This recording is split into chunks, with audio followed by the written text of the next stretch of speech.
ನಮ್ಮ ಕರ್ನಳ್ಳಿ ದೇವಸ್ಥಾನ ಅಂತ ಹೇಳಿದ್ರೆ, ಬಸವಣ್ಣನ ದೇವಸ್ಥಾನ ಅಂತ ಹೇಳಿದ್ರೆ ಒಂದು ಭಕ್ತಿ ಪ್ರಧಾನವಾದಂಥ ಕ್ಷೇತ್ರ.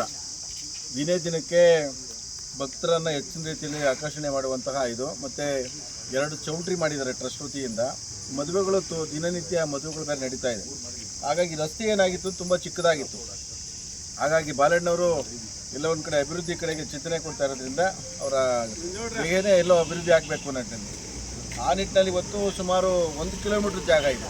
1 ಕಿಲೋಮೀಟರ್ಗೆ ಸುಮಾರು 3.5 ಕೋಟಿ ಹಣವನ್ನು ಬಿಡುಗಡೆ ಮಾಡಿದ್ದಾರೆ.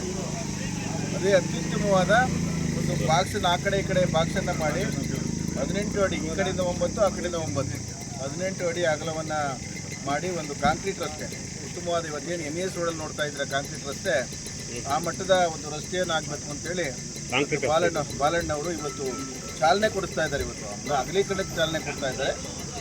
ಕಾಂಕ್ರೀಟ್ ಆಗೋ ಸಮಯದಲ್ಲಿ ಬಾಲಣ್ಣವರೇ ಬಂದು ಪೂಜೆಯನ್ನು ಮಾಡ್ತಾರೆ. ಇವತ್ತು ಅಗಲೀಕರಣ ಮಾಡ್ತಾರೆ, ಆ ಕಡೆ ಮತ್ತೆ ಎಲ್ಲ ಮಾಡಬೇಕು. ಅದಕ್ಕೆ ಅಗಲೀಕರಣ ಮಾಡೋಕ್ಕೆ ಇವತ್ತು ಪೂಜೆಯನ್ನು ಇಟ್ಟಿದ್ದೀವಿ.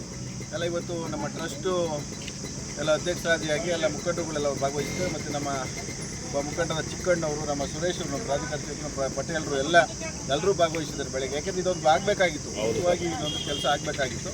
ಅದಲ್ಲದೆ ಈಗ ಗವಿನಾಮಂಗಲ ರೋಡು ಅದು ಎಲ್ಲ ಹಾಳಾಗಿ ಕಿತ್ತೋಗ್ಬಿಟ್ಟಿದೆ. ಅದಕ್ಕೂ ಸಹ 8 ಕೋಟಿ ವೆಚ್ಚದಲ್ಲಿ ಅದನ್ನು ಸಹ ಇನ್ನು ಕೆಲವೇ ದಿನಗಳಲ್ಲಿ ಪೂಜೆಯನ್ನು ಮಾಡ್ತೀವಿ.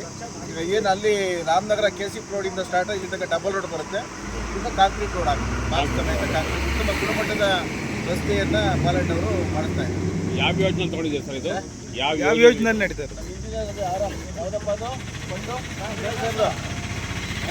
ಮಹೇಶ್ ಯಾವ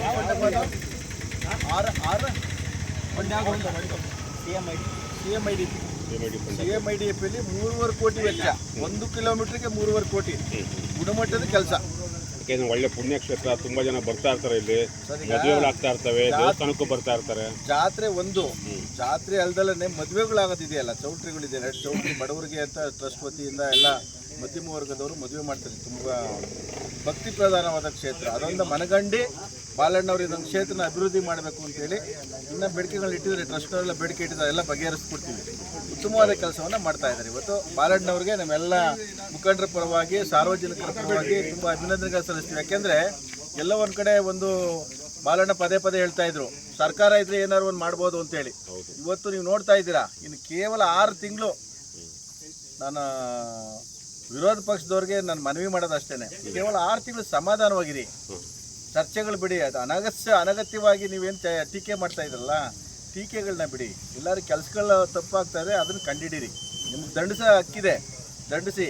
ಆದರೆ ವೈಯಕ್ತಿಕವಾಗಿ ದಂಡಿಸ್ಕೊಂಡು ಏನೇನೋ ಇಳಿಸಲ್ಲದ ಆರೋಪಗಳನ್ನ ಮಾಡೋದು ಬದಲು ಏನು ಅಭಿವೃದ್ಧಿ ಆಗ್ತಾ ಇದೆ, ಅಭಿವೃದ್ಧಿ ಹೆಂಗೆ ಮಾಡ್ತಾ ಇದ್ದಾರೆ ಅದನ್ನು ಚಿಂತನೆ ಮಾಡಬೇಕು. ಯಾಕೆಂದರೆ ಇವತ್ತು ಸರ್ಕಾರ 5 ಯೋಜನೆಗಳು ಕೊಡ್ತಾ ಇದೆ. ಕಾಂಗ್ರೆಸ್ ಸರ್ಕಾರ ಚುನಾವಣೆಗಿಂತ ಮುಂಚೆ 5 ಯೋಜನೆಗಳನ್ನ ಅವರು ಇದು ಮಾಡಿದರು. ಆ 5 ಯೋಜನೆಗಳ ಜೊತೆಯಲ್ಲಿ ಇವತ್ತು ಡೆವಲಪ್ಮೆಂಟ್ ಆಗಲ್ಲ ಅಂತ ಹೇಳ್ತೀರಲ್ಲ, ಇವತ್ತು ನಮ್ಮ ಬಾಲಣ್ಣವ್ರು ಮಾಡಿ ತೋರಿಸ್ತಾ ಇದ್ದಾರೆ. 5 ಯೋಜನೆಗಳ ಜೊತೆಯಲ್ಲಿ ಅಭಿವೃದ್ಧಿ ಯಾವ ಥರ ಮಾಡಬೇಕು ಅಂತ ಅಭಿವೃದ್ಧಿನ ಮಾಡಿ ತೋರಿಸ್ತಾ ಇದ್ದಾರೆ. ಕೇವಲ ಒಂದು 6 ತಿಂಗಳು, 1 ವರ್ಷ ಇದ್ದರೆ ಮಾಗಡಿ ಚಿತ್ರಣ ಯಾವ ಥರ ಆಗುತ್ತೆ ಅಂತ ನೀವೆಲ್ಲ ನೋಡ್ಬೋದು.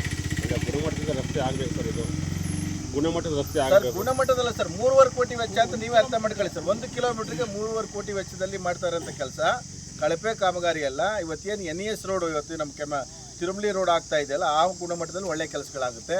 ಬಾಕ್ಸ್ ಮಾಡ್ತಾರೆ, ಆ ಕಡೆ ಈ ಕಡೆ ಬಾಕ್ಸ್ ಮಾಡ್ತಾರೆ, ಕವರಿಂಗ್ ಮಾಡ್ತಾರೆ. ಇದೆಲ್ಲ ಲೈಟಿಂಗ್ ಎಲ್ಲ ಒಪ್ಕೊಂಡಿದ್ದಾರೆ.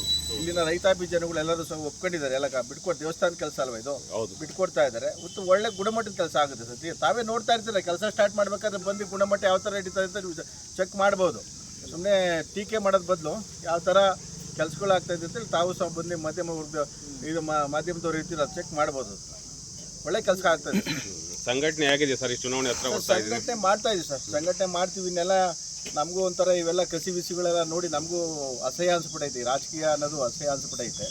ಈಗ ನಾವು ಹೇಳೋದು ಅದನ್ನು ಹೆಚ್ಚಿಗೆ ಚರ್ಚೆ ಮಾಡೋಕ್ಕೆ ಹೋಗಲ್ಲ. ಅದನ್ನೇನೋ ನಾವು ಕಾನೂನಾತ್ಮಕವಾಗಿ ಏನು ಹೋರಾಟ ಮಾಡಬೇಕು ಅದು ಹೋರಾಟ ಮಾಡ್ತೀವಿ. ಇನ್ನೇನು ಅಭಿವೃದ್ಧಿ ಕಡೆ ಚಿಂತನೆಯನ್ನು ಮಾಡುವಂಥ ಕೆಲಸ ಮಾಡ್ತಾ ಇದ್ದೀವಿ.